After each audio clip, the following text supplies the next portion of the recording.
मध्य प्रदेश की राजनीति में किसान हमेशा सबसे अहम और निर्णायक वर्ग रहे हैं और यही वजह है कि मोहन सरकार लगातार किसानों को साधने और राहत देने के लिए बड़े फैसले ले रही है।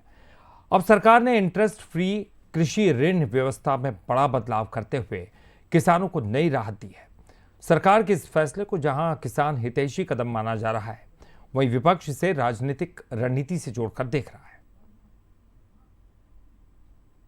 मोहन कैबिनेट ने किसानों के लिए ब्याज मुक्त कृषि ऋण योजना में महत्वपूर्ण संशोधन को मंजूरी दी है। अब तक किसानों को 31 मार्च तक ऋण चुकाने की बाध्यता होती थी, लेकिन नई व्यवस्था में ये शर्त समाप्त कर दी गई है। नई व्यवस्था के तहत किसान जिस दिन फसल ऋण लेंगे, उसी दिन से 1 वर्ष तक उन्हें ब्याज मुक्त सुविधा का लाभ मिलेगा। इससे खरीफ और रबी दोनों फसलों के ऋण चक्र में अधिक लचीलापन आएगा।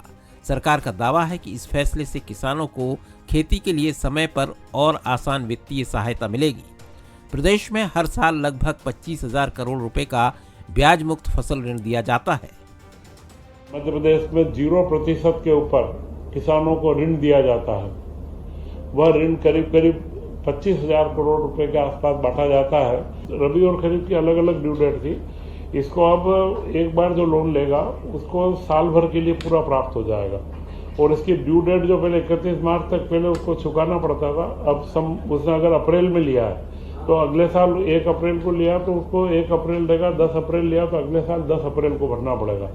तो एक ही दिन में जो दबाव या प्रेशर देता था वो पूरा उसको नहीं रहेगा। किसानों को इसमें सरलता रहेगी। सरकार के इस फैसले से खजाने पर करीब 800 करोड़ रुपए का अतिरिक्त भार आने का अनुमान है, लेकिन इसे किसानों के हित में जरूरी निवेश बताया जा रहा है। वहीं कांग्रेस ने इस फैसले पर सवाल उठाते हुए इसे किसानों को लुभाने की कोशिश करार दिया है। गेहूं, चना फरवरी मार्च में नहीं बिकता है, वो अप्रैल और मई में बिकता है, जब जाकर किसानों के हाथ में राशि आती है, जब जाकर वो अपनी केसीसी को और सेवा सहकारी समितियों में अपना ब्याज और अपना जो ऋण ले रखा है उसको जमा करवाते हैं। खैर, ये आपने किया, इसके लिए धन्यवाद। लेकिन एमएसपी का क्या हुआ? क्या एमएसपी पे फसल बिक रही है? नहीं। और जो आपने किसानों की आय दुगने करने की बात कही थी, वो आय न दुगनी हुई, उल्टी आधी हो गई। पहले कुछ कदम उठाएं और ताकि किसानों की आय दुगनी हो, ताकि उसको लाभ मिल सके। कुल मिलाकर मोहन सरकार ने किसानों को राहत देकर बड़ा राजनीतिक और आर्थिक संदेश देने की कोशिश की है। अब देखना यह होगा कि ये किसानों को मोहन सौगात जमीन पर कितनी असरदार साबित होती है और क्या इससे सियासी समीकरण भी बदलते हैं।